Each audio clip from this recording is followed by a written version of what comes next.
how to reactivate Snapchat account. In this video, I'm going to show you how to reactivate your Snapchat account. This can be useful if maybe you deactivated your Snapchat account, or if you deleted your Snapchat account and you want to recover it before the 30-day deletion window. And if this video helps you, please consider giving it a like and also subscribe to my channel because that really helps me out. So to reactivate Snapchat, the first thing we need to do is open up the Snapchat app on our iPhone or Android phone, or you can simply open up snapchat.com if you're on a desktop or something else.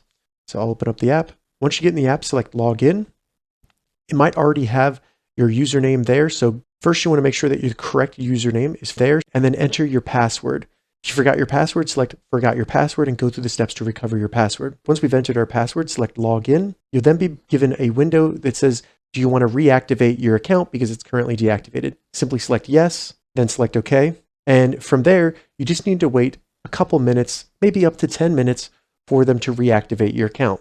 You should get an email once it's ready that says that it has been reactivated. So then you just simply need to select login one more time, and then you'll be logged in to your Snapchat account. If this video helped you, give it a thumbs up, and please consider subscribing to my channel.